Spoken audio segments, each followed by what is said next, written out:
ka nnukwu na m ejeghị mụ nke a Chinenye aka na-eme birthday anọghị m n'ụlọ ọ bụgoro na m anwachaghị ife na ahụ adịghị m mma mmesi ibe m jee mkpa eluona m ọka etiti na ka ife a na-akọdo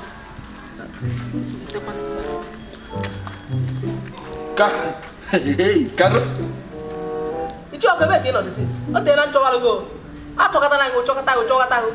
ịchọkọtara m ị nara akpọ m na fon ọchị na ọ na-achọ m nza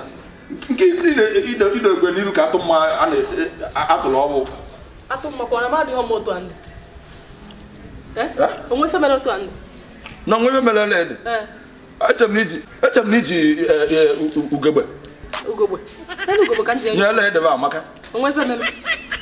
by the way ka eke na-achọ dị ịnụbeghị ị ka anụrụ nụkwanụ gịnị taa wụ betide Chukwu Igwe Chukwu Alụka Chinenye Akụ 1 n'ọka etiti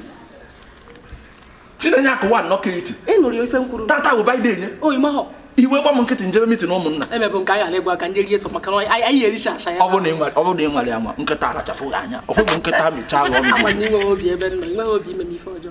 chelo Chinenye Akụ n'ọka etiti Chairman CEO Electric System Nigeria Limited ọ bụ ya ọ bụrụ ya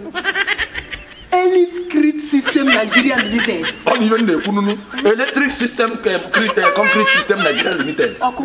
CEO Elite Grid System Nigeria Limited CEO Elite Grid System Nigeria Limited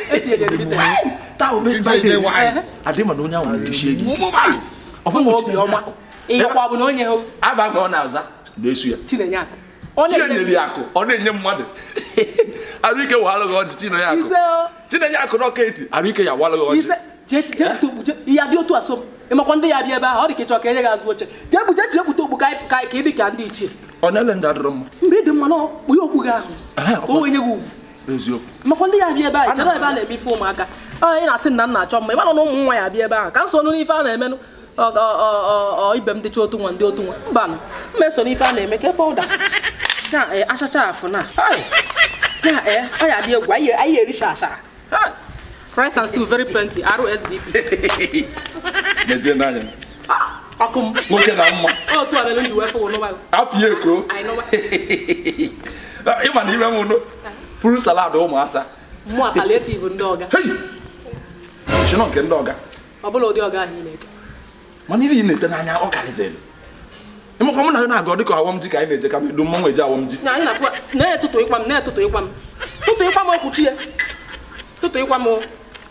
ngwanụ kezi ụdị rembut ịgbacha n'ọkpa ibe nọ ife ngolo ofu mana ọka mma ka ọ ghara imeghe anya na nwunye m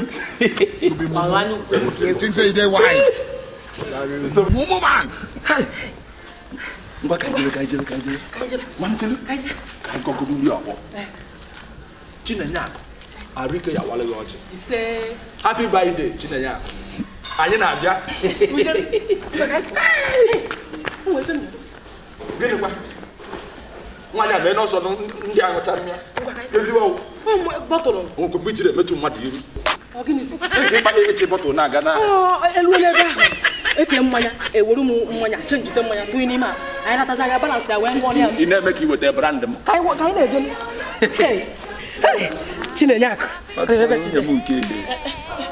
dịkwa n'ọka mmọnwụ etitela ọnụ ya Chinenye Akụ happy birthday